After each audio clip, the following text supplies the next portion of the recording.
वक्त किया था उसको खत्म करने का मसला है, इसलिए हमारे उलमा ने ये फैसला किया है कि हम नीचे मोबाइल मजबूती के साथ कानून के दायरे में रहकर एहतजाज करेंगे और जिस हद तक भी हमको जाना होगा हम जाएंगे।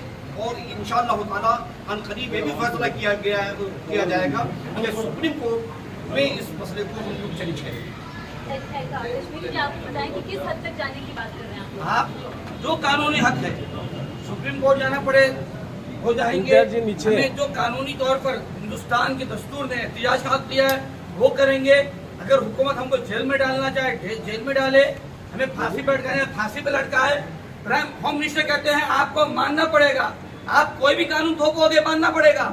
पार्लियामेंट का मतलब क्या होता है कि इंसाफ किया जाए। आपके पास तादाद है, आप दादागिरी से थोप रहे हैं। होम मिनिस्टर जिस तरह से बात करते हैं लगता है कोई होम मिनिस्टर नहीं बोल रहा है, कोई नहीं बोल, तानाशाह बोल रहा है। होम मिनिस्टर की ये जबान होनी चाहिए। आप एक कौम के हक लूटने जा रहे हो और उस कौम की तंजीम के जिम्मेदार उलमा दानिश्वर उनसे बात करने तैयार नहीं हो, आप अपनी मनमानी कर रहे हो। इससे पहले भी हुआ है मानते हैं, लेकिन मशवरा लिया गया है। हमने तब भी कहा अगर कहीं गलती हो रही है उसको सुधारा जाए। इतनी बड़ी बड़ी तंजीमें हैं, इतनी बड़ी बड़ी खानकाह हैं, उनके साथ बैठक की जाए। नाम के लिए आपने एक कमेटी बना दी और एक सुझाव आप लेने को तैयार नहीं है।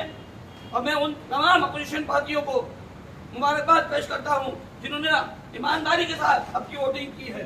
और जो लोग हमारे वोट पर बिहार में हो चाहे दूसरी पार्टी के वाले हो, जो हमारे वोट पे आए हैं वो इस बिल के खिलाफ बिल के हक में नहीं गए हैं, तो इंशाअल्लाह वक्त आएगा वो खुद बिल में जाएंगे।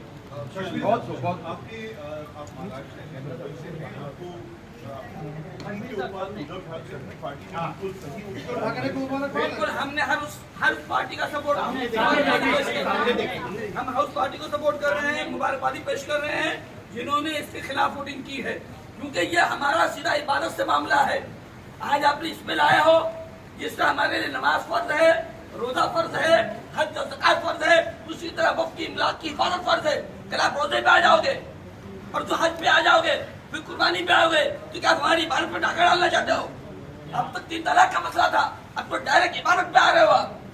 आप किससे पूछ के आ रहे हो? हम किसी के मजहबी मामला में दखल नहीं देते। किसके बाप ने क्या छोड़ा नहीं छोड़ा, मगर हमारे बाप दादा ने अल्लाह के वास्ते छोड़ा है। आप कौन होते हैं फैसला करने वाले? आप कहते हैं कि इबादत का मामला है, आप कह रहे हैं कि इबादत का मामला है, लेकिन सरकार कह रही है कि वक्त धार्मिक मामला है ही नहीं। हमको क्या, मैंने पहले भी कहा और कहता हूँ, हमें अपना मजहब सीखने के लिए कुरान काफी है, हदीस काफी है, उसको सिखाने के लिए उलमा मशाइख मुफ्ती कराम काफी है।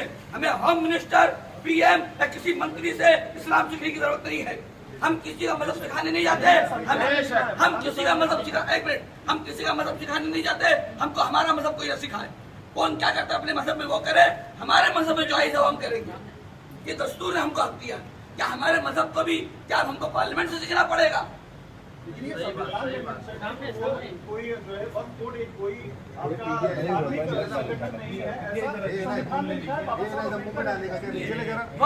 वक्त का मसला क्या होता है?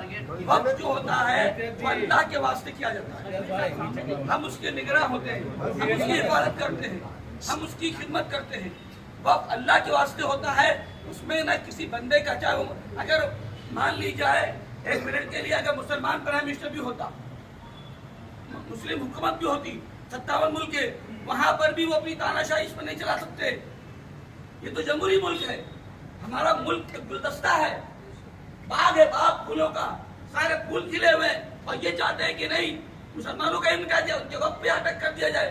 अगर आपको की कमी थी, आप उलमा के साथ बैठ के मशवरा करते हैं, दानिश्वर के साथ बैठते हैं, यहाँ दुरुस्त करने की जरूरत है, हम इनकार नहीं करते। मगर जिस तरीके से तानाशाही हो रही है, ये सीधा सीधा इरादा है कि हमारे माल को लुटा